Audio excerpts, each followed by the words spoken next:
The views and opinions expressed in the following program are those of the hosts and guests, and not necessarily those of the staff or management of Worldwide Digital Broadcasting Corporation. Hi, I am Andrea Goeglein, and thank you for joining us for this episode of Serving Your Success. With me today is a man who has traveled a road so similar to mine in so many different ways that I was just lit up with excitement when I met him.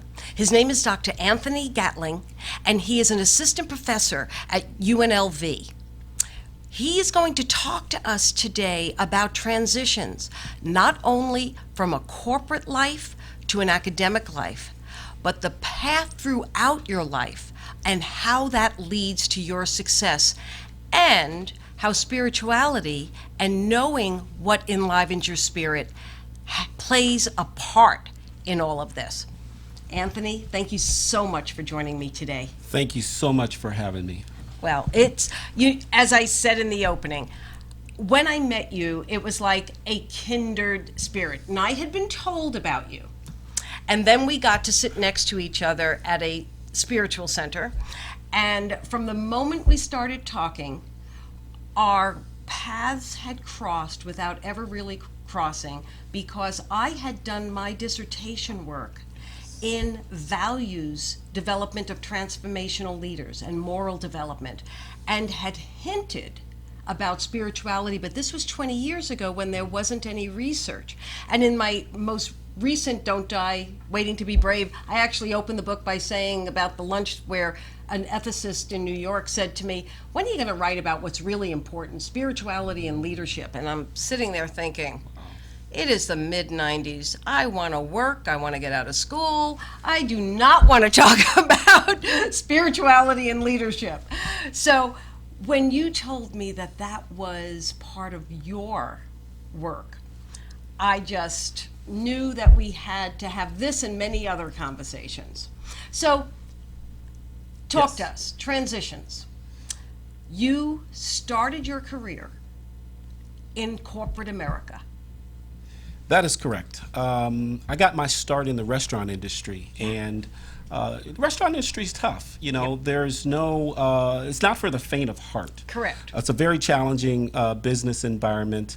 I was fortunate, though, to work for some really, really great leaders, some individuals who had my best interest at heart. And I will tell you that that doesn't happen always. No, it does not happen. And I know that for our listeners, those are the things, you know, if it's never happened to you, have hope it can.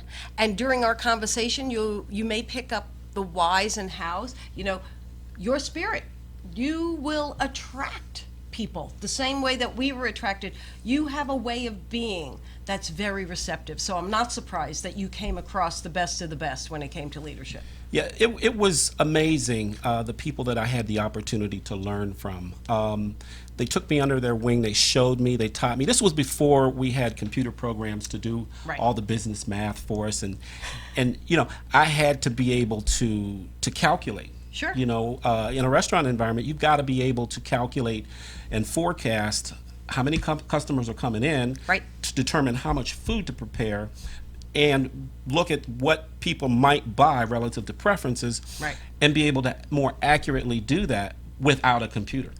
So those skills, you know, those fundamental skills were imparted upon me early on in my career because I had an opportunity to work for such great leaders. So long before you ever get to even teach customer service, your role in the industry and in any given restaurant was, I've got to make sure inventory control, what comes in the kitchen and what gets prepared, where the dollars start to trail, are watched in a certain way before you can then even go to the next step of serving and making sure the customer's happy.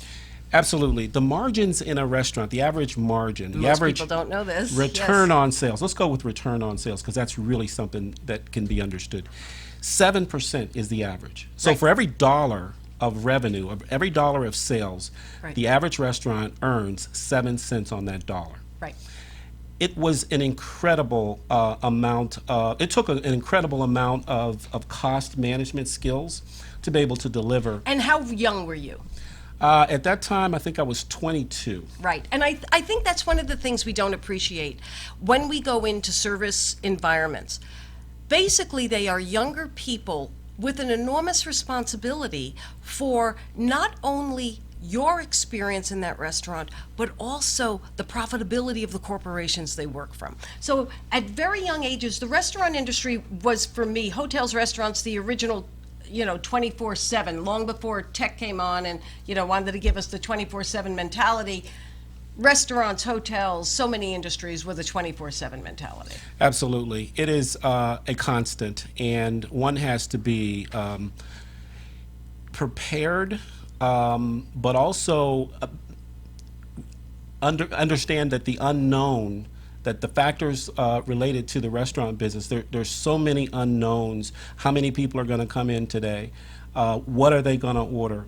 You've got to be able to ascertain those factors and be able to produce, a pull sheet, a thaw sheet. You've got to be able to manage the prep, the cooking, and then the delivery of the food. A lot of pieces. There is I put it this way: anybody that can manage a restaurant successfully can likely manage any business. Right.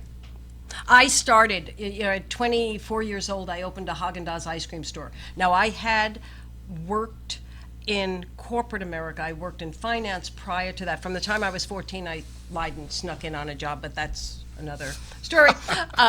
But when I opened my first business, it wasn't 24/7 because it was ice cream, but the detail, and I still remember learning the top 3 flavors that sell the most and needing to know what times. And meanwhile, I was trying to run a business. Yes. Yeah. Yes. It's a lot. There's a tremendous amount of information to take in.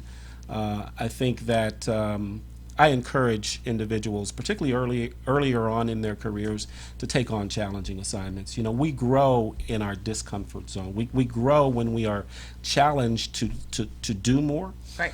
To learn more and to produce more. Right. So you're talking about some very base things about development, that as a young person, when you're put in a position to strive to actually learn new things, that don't stay in that stagnant place. Any job can be grounds for your next great success. There's no question about it. Any situation that you find yourself in, I would argue, is, particularly in a business setting, is ground for development. Okay. Now, managers don't always take development as seriously as they should. Right. But it's the individual's responsibility to ensure that they get the development that they need, that they get the access to opportunities that they need to grow and to learn. And if you're not getting them in a current workspace, then there's other spaces where you can find those I have to say skills. that I think that's one of the fabulous things about technology. You can learn an enormous amount for free on the internet before you ever, for us, me in particular, we were told, to look at annual reports. Well, that's chump change compared to what you can do at any given moment now. And you can really have a firm understanding. So when you got this opportunity, was it your desire to go into the restaurant business, or did an opportunity present itself? It just sort of presented itself, Okay. and I took advantage of it. Okay. Sometimes we don't know what the path is. It's great when we do. Yep. But sometimes we don't. We find ourselves on a path and we don't know where that path is leading, but things continue to get better. Right. In terms of the access to information, yes, the internet is full of information in today's world, in terms of competencies, in terms of skills, but it's actually the experience that really matters. It's finding the context in order to exercise those competencies and those skills. Sometimes volunteering, working in a volunteer organization. Right. Sometimes you have to find ways. Toastmasters was a venue that I used to improve my public speaking skills. Perfect. There are many things outside of the workspace Correct. that you could do to build skills that will affect what you do in the workspace. And so what I hear you saying is that for some reason, intuitively or otherwise, you kept striving towards change, learning, that was a continuous learning mentality, was something you were gifted with? I guess you could say I was gifted with it. Well, not everyone has that. I wrote this book, Don't Die Waiting to Be Brave, and everyone said, well, what does it mean to be brave? We don't look at our lives as that characteristic, and that happens. Bravery and courage happens to be one of the values and actions that I work with, but we don't think of the stepping out of our comfort zone, things that we do along the way, as bravery, but it actually is. We decide to move along when we aren't quite sure the outcome, and I believe that spoke to your point. You were saying, take the opportunities as they come. We're not destined to do the same thing forever, no matter what your age anymore, and everything has to start somewhere. That is very true. And many of the skills and experiences that you gain are transferable. Correct. I will tell you that we are the creators of our own destiny. You know that. Yes, I do. But most people think it's someone else. Correct. Now, my boss has a role in my development, but my boss Correct. isn't the primary person responsible for my development. That's me. Correct. Organizations should invest in their people, but it's my job as an individual to find ways to gain the experiences that I need to grow and to be successful, no matter what it is I'm trying to do. Now, think about someone, or I don't mean to put you on the spot, but I will. Think of someone, many times people will ask me, how do you, when I work with people, how do you know they're going to be successful? Well, people self-select out working with me more so than me working with them. But there are characteristics. You've listed a whole group of them. The willingness to take a chance even when you don't know. The willingness to learn outside. The willingness not to blame a boss or the workplace on whether or not you're doing well or not doing well. These are all attributes that people who move ahead in their lives will show. So, have you ever worked with someone that doesn't show these things? It's interesting because we evolve, right? Yes. We evolve as people, and we may be at one level today, but tomorrow capable of going to another level. Correct. So, I try to look at people as in terms of not only the talent that I see, but also the latent or undeveloped or raw talent that might exist. Sometimes individuals, I'll take, for example, extroversion, Okay. right? We put a high premium on extroversion. Correct. As a matter of fact, extroversion is most closely related to leadership than any other personality Correct. attribute. Now, most people would not want to claim that they're an introvert. Correct. For particularly someone who is aspiring to be a leader. But That's when right. I speak to my class, when I speak to groups outside of the classroom, I let them know quite plainly that I'm an introvert. And what has happened with me is I have learned over the years to behave in ways that are consistent with extroversion. Correct. So although it may not be first nature, it's second nature to Correct. me. Hospitality demands that we be extroverted. It demands that we demonstrate the behaviors Absolutely. related to extroversion. So that's just one characteristic that I think that people shouldn't be afraid of in terms of where they really are from an innate quality perspective, because we can learn and grow beyond what our innate qualities might be. Yeah, and I want to give our listening audience something. There is a publisher, Barrett Kohler, out of San Francisco. They actually have a collection of authors who have written on the subject of introverted leadership and how incredible it is. There is one author by the name of Jennifer, and her last name starts with a K, and at this moment I am not recalling exactly how to say it, so I won't butcher it. All I will tell you is go to Barrett Kohler and look up their catalog of leadership books on introversion. It's such an incredible, this is one of the things, again, that the internet has given us. It gave voice to those who did not, like, you can run a meeting of 600 people, but be doing it through a webinar and your PowerPoint in your own office. So the fears of having to speak to large groups or things like that is no longer relevant to that. So there are many things that have helped us. But that point, I know I came out of leadership theory when not only was it extroversion was the only way to be, but it was out of the militaristic model, Yes. which is where all of leadership study had come from. So there were many things, and that will be my little entree into the little split. So of course, spirituality and what aspect or what it means to you, or when you first started to realize that meaning and your spiritual development was as critical as your work development. Can you think of when it started showing up? I'll tell you, it happened, when I finished my undergrad degree, I decided I wanted to go to law school. Oh, Okay? I wanted to go to law school because I wanted to help people, okay. right?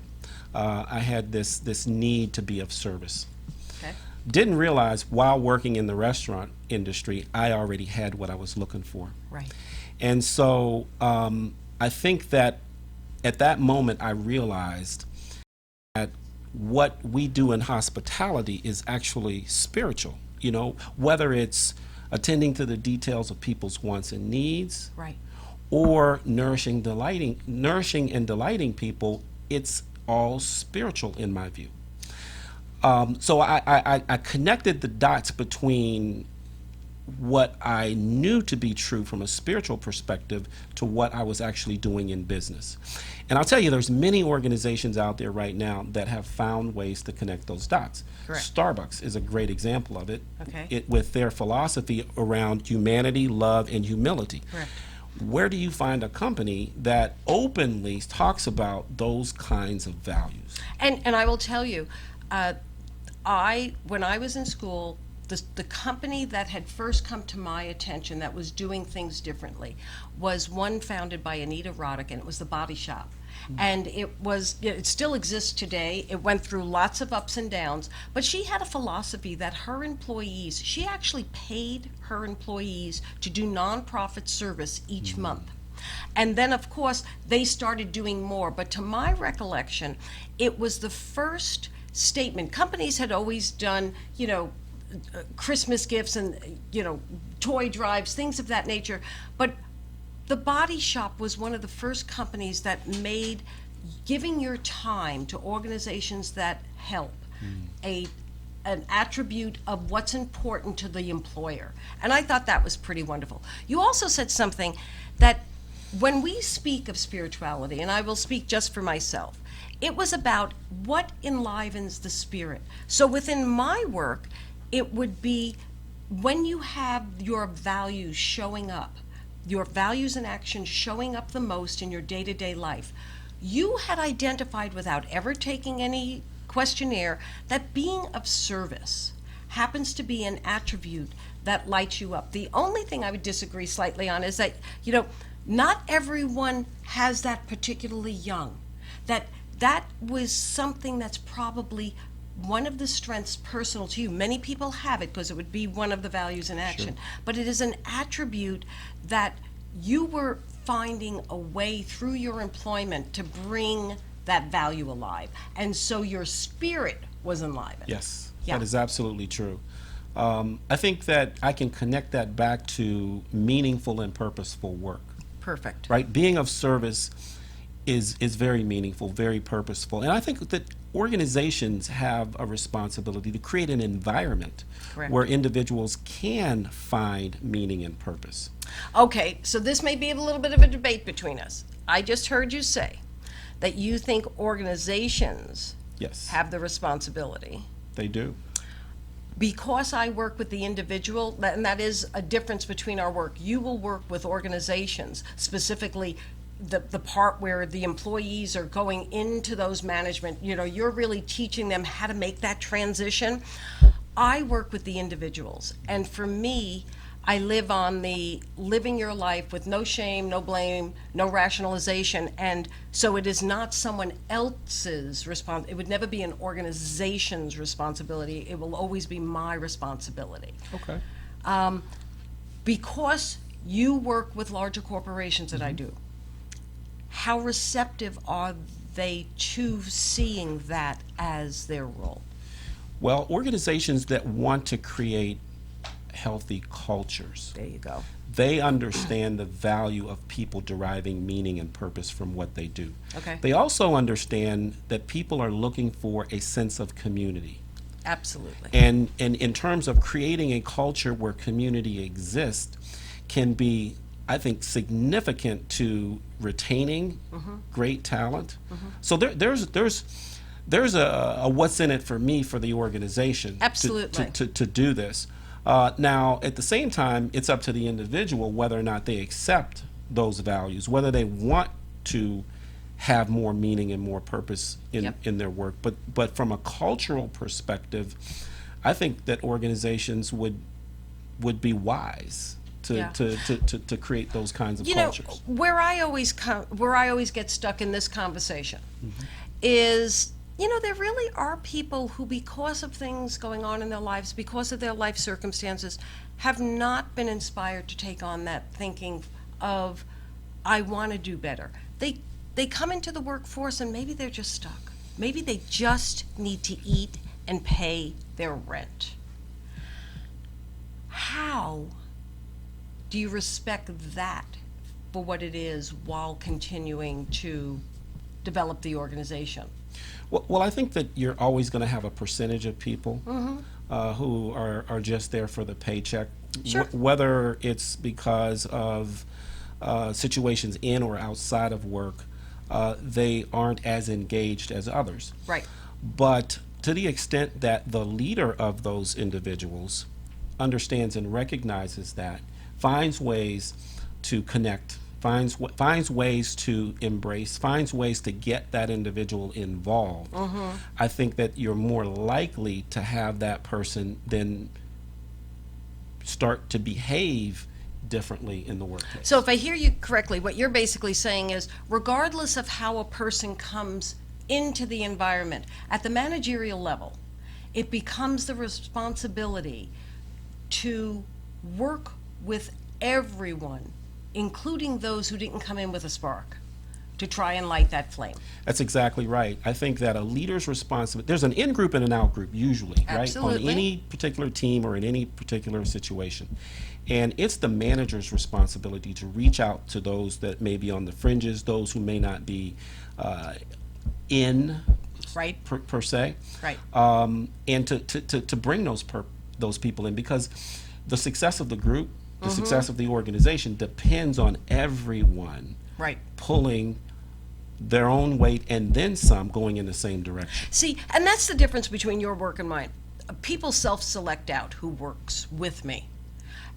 No one is dying to do the work with me unless they are pretty inspired. There's something, they could be stuck. Their life could look really, really terrible in this moment, but at some level they know it can be different.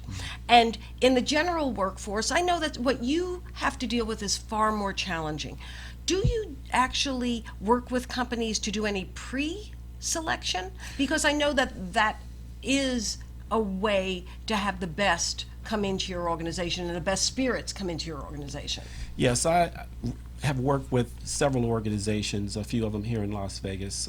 Did some work with Starbucks as well. But the objective in a selection process, is to hire individuals who perform at a high level and who stay with the organization. Right. So the predictability of the selection process should be related, or strongly related, to performance Right. and retention. Right. So when you have a well-defined selection process, it usually starts with some assessment of characteristics, personality, Correct. behavior, Yep. and in some jobs, abilities, whether Sure. it be numeric, verbal reasoning abilities or logical reasoning abilities, You want to get that on the front end. Now, there's some organizations that will discontinue people. They'll use these psychometric assessments as a cutoff. So if an individual doesn't fit a certain profile, they can't. And I did that once work early on in the advent of the internet, when a huge telecommunication company started offering internet services. We were hiring for call service. So, and this was the early 90s. Okay. But we had a matrix of all the various types of software and different coding things that you needed to know. And if you didn't check enough of those boxes, you didn't get to the next level of the conversation. Yes. Yeah. Well, those are skills, those are more related to knowledge, skills, and abilities. Right. Psychometrics are more related true. to innate qualities. Correct. Now, you heard me say before that we can transcend our innate qualities. Just Absolutely. as I have,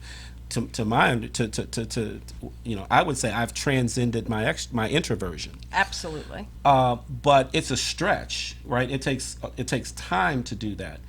And depending on the job and depending on the situations, you need people who have those qualities from the very beginning in order for them to be successful in the organization to be successful. And I want to make a point to our listeners that both Anthony and I understand this when we have a conversation about introversion and extroversion.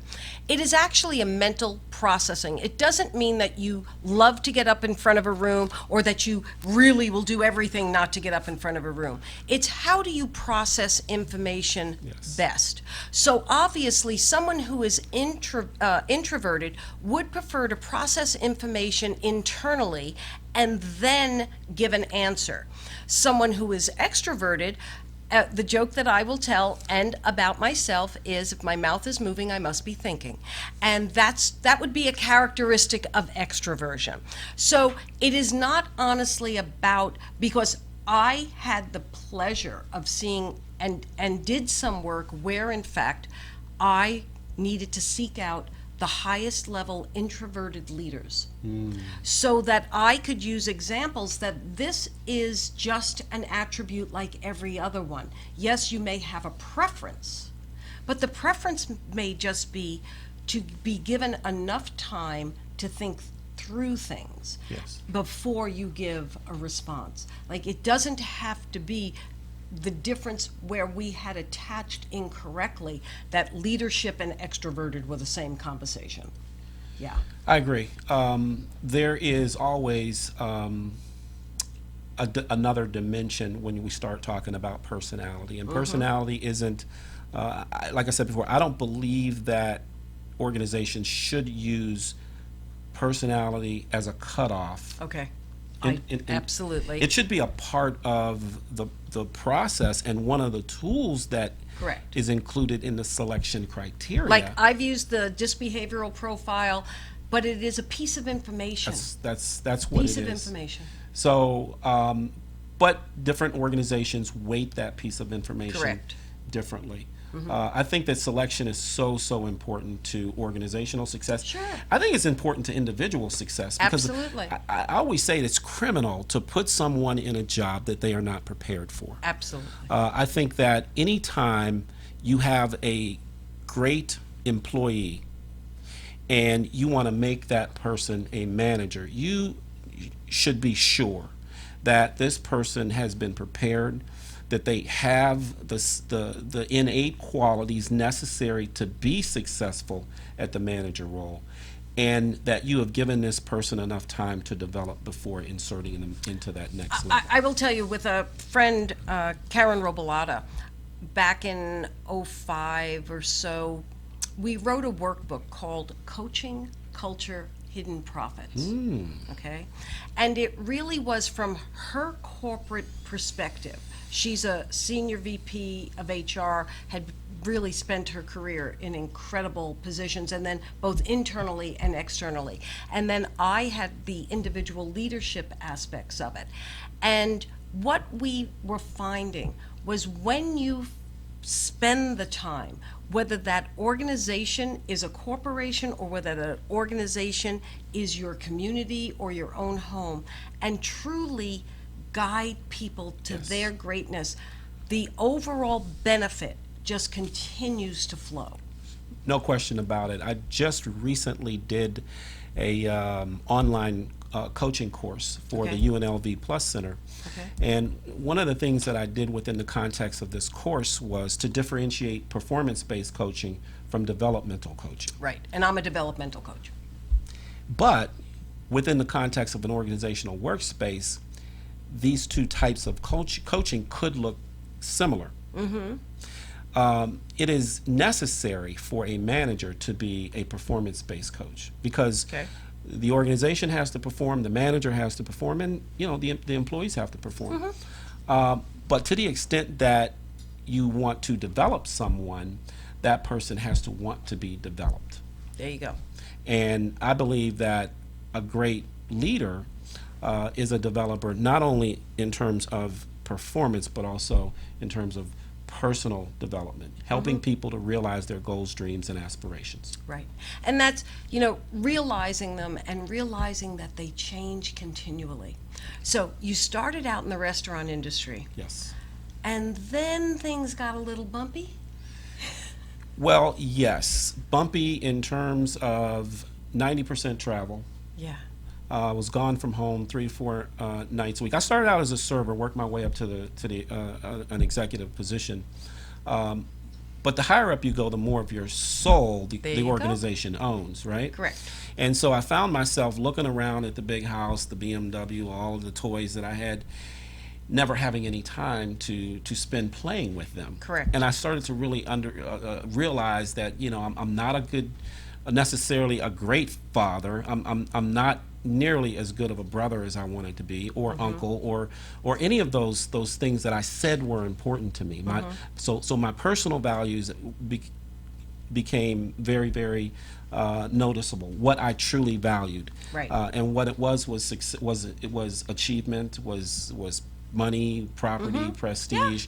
I like those things. And I hit the wall. Yeah. I love I those like things. those things.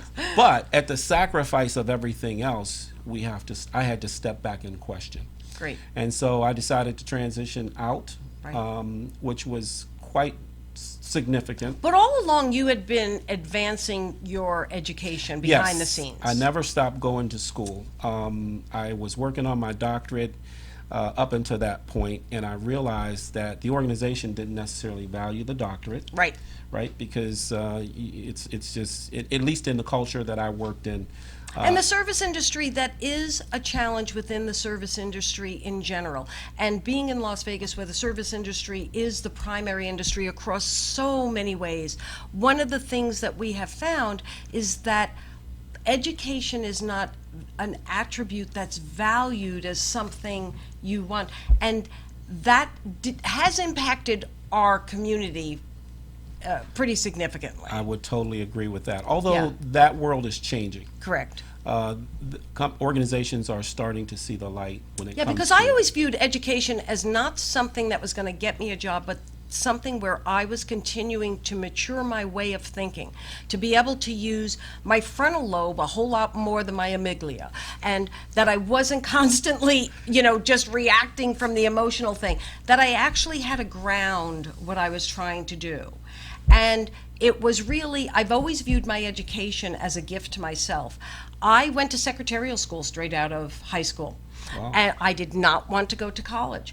And as my mother is famous for saying, for a girl who didn't want to go to college, I seemed to have stopped once I started, because I worked for a company that had a tuition refund program, something that I deeply believe in, that education needs to be available at a free to affordable price range. We cannot be creating debt on the youngest up-and-coming generation. They can't buy houses, they can't buy cars. Our economy depends on that. We have to figure out the first problem. Right. We want them educated, but we don't want them in debt. Totally agree with that. Yeah. So did your company have a tuition refund program?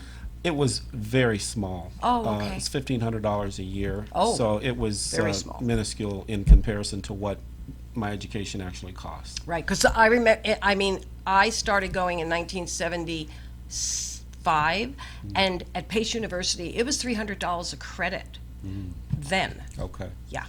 Yeah, I think my doctoral, let's put it this way, the last 3 classes of my doctorate were $20,000. You betcha.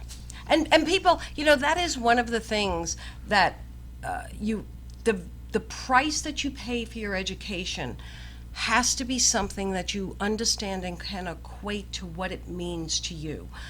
My education means an enormous amount to me. Is it the thing that I could say, because I didn't tenure track, I didn't go into a university, I didn't look to do that. It is a challenging way, but it is something that you have to step back and say, what's of value? Yes, and it's not just, I would say, monetary value.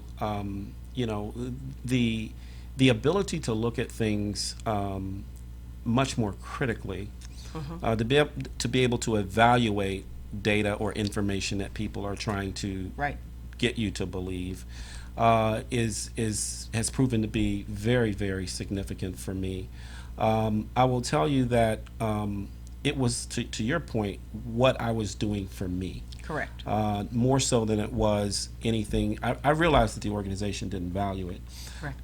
But at the same time, I valued it. Correct. And I saw the benefits of education in my workspace. Right. I was able to think more critically. I was able to bring new ideas, fresh ideas into a box. I worked for an older company, and a lot of our ideas were ideas that just were generated from people who only lived in the box. Correct. So having this out-of-box experience, or this out-of-box experience, I like that. this out-of-box education, it allowed me to stand out. Yes. And, again, you have said something. We clearly travel different paths but get to the same way. For me, analyzing the data is the least thing I like to do. I love developing the question, but analyzing the data would not be the most important thing. But you said something that we do agree on. All of it, you were doing this for you. And I think that's one of the hardest things at any point in your career, is to be able to stand firm and say, I am doing this work because it matters to me, no matter what else happens. It's absolutely true. And when you have that mindset, you put more into it. Correct. I see students all the time who come to college because their parents are making them come to college. Correct. And my advice to them is, don't miss the value of this experience. You may get a piece of paper that says you have a degree, but if you haven't learned anything, you have gotten absolutely no value. Right. People seek education for different reasons. I, like you, my reason was because I wanted to do something special for me. Good. Now, so you've made it through this huge corporate career that started at entry, ended up at the top, and then you make a decision. Yes. Tell us about that. What a mind-blowing decision that was. Oh, it was easy. It was a Friday night. By Monday, I said I wasn't coming in. No. In the middle of a recession, I decide that I'm going to quit my $200,000 a year job and transition into teaching in academia. My wife thought I needed to see a psychiatrist. My kids really, really believed that I'd lost my mind. Right. The organization was baffled. They could not explain why I would want to do something like this. But there is, peace of mind is priceless. Correct. And I will tell you that fulfilling one's purpose is to me the greatest thing that it's what I'm put here to do. Correct. So the time that I spent in the corporate world served me well. Correct. And I would like to hope that I served it well. Correct. But this is a new era. This is a new chapter. You brought your A game there. And that's one of the things, we were talking about it with our guest from last week, a young woman, 25 years old, Caitlin Kellogg. And I had made the observation that this generation of people are coming into the workplace demanding meaning. What I have come to refine for myself is, just because they're demanding it doesn't mean they know how to find it. Yes. And they will need the guidance, as well as any generation, to take what they're doing and find meaning, hold the responsibility that finding meaning is their responsibility first and foremost. It is. And, I think that, I keep going back to organizations. Sure. They can help. right? Right. They can create cultures in which people want to belong. Correct. People find a sense of interconnectedness. But at the end of the day, an individual has to hopefully find that job that they were designed to do. Yeah. That's why I believe that early on for high school, middle school potentially, I believe in psychometrics at that age, because understanding what your innate qualities are, Right. and in selecting occupations or careers that meet or match those qualities, that fit those qualities, can result in work that is not only meaningful, but work that doesn't feel like work. Yeah, and I think it's the difference between accepting it as information about yourself. I mean, I'm sure you have done the same thing. Whenever you give anyone an assessment, the very first thing is they get to determine what of this assessment does not resonate, what is not familiar, what would you say, absolutely, this is not me. And then you move from there. And there was one other thing, you had said something about, finding the career. Where I have come out is actually what you have lived. As we evolve, our life and our livelihoods evolve. Yes. And the more information we keep getting, the new experiences we keep taking on, that allows us to step into whatever the future is. Yeah, it does.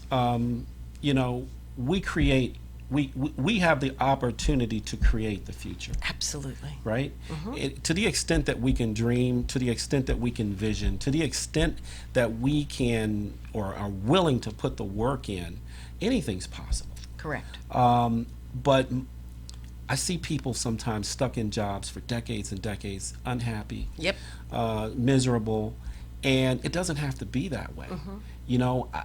I put it to you this way. I like to play games that I can win. Don't we all? Okay? if I can't win, I'm not playing. Correct. So if I'm doing a job that I'm not highly successful at, Right. then I'm going to go find another job that allows me to access that intrinsic value that we can all get from work. Right. So no matter how introverted you are still going to find so many of the things that you said people would associate with extroversion, that desire to win. That's an attribute that you develop in yourself. What is it that you want to attract into your life? And that's what drives you, regardless of introversion, extroversion.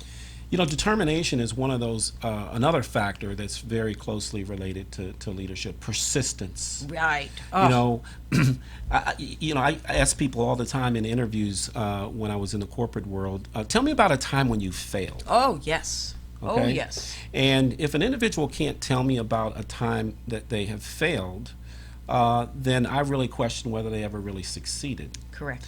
Because one of the things that I know to be true, and that is that true success has its ups and its downs, its ebbs and its flows. And, I don't want to go off topic here, but the Super Bowl, Yep. Cam Newton was a quarterback, right? That No, don't say right to me. I have no idea. Okay. So tell me, Cam never Newton, lost Cam in Newton high school. Go ahead. Never lost a football game in high school, a championship in high school. Okay. Never lost in college. Won the Okay. national championship. He gets to the biggest stage on the planet in the Super Bowl, and he loses and he implodes because he's never. What year was this? This was last year. Last Okay. year's Super Bowl. Okay. It was a classic example of someone who had never experienced failure, and I think that true success is a hard-won fight. You betcha. There's with this when this series of shows started, it was because a client and now friend was planning for a major birthday, and we were using that as goal setting. But what it really is looking back and saying, these are the things that went really well. These are the things I don't want to do again, but I have learned from. And then building from there, that continual process of taking wherever you've been and laying the pavement down for where you're going to go next? No, you're absolutely right. As I said, I'd ask the question, tell me about a time when you've never failed. What I'm listening for, not about the failure. I'm looking up, what did you learn? What have you done differently as a result of the failure? And that's where I think the mountain to success is climbed one step at a time. It's overcoming obstacles. It's coming back from defeat. It's having that determination and that perseverance, never giving up, never quitting. Right. Hope. Never losing hope. Never losing hope. Yeah. Absolutely. Yeah. So we're going to be wrapping up. Okay. Is there anything that you would like to tell our audience, encourage them to, tell them where they can reach you, anything? Well, I am a assistant professor at the University of Nevada, Las Vegas, and I teach management, leadership, and ethics. And I hope that they all have all of those. Yeah. Yeah. It's a good combination. My purpose in life is really to enable the success of others. Much like our host here, Yes. that is my purpose. I go about it in a different space Yes. than she goes about it, but we truly are about the same thing. Yeah. And that is seeing people realize their goals, dreams, and aspirations, and living out their true purpose in life. Beautiful. Dr. Anthony Gatling, thank you so much. you. I am Dr. Andrea Goeglein, and I will just leave you with this. There is never a time that you cannot decide to do something that puts you on a different track than where you are now. All you have to know is that success is your work, the same way that my work is your success. Thank you for joining us today, and I look forward to having you with us again.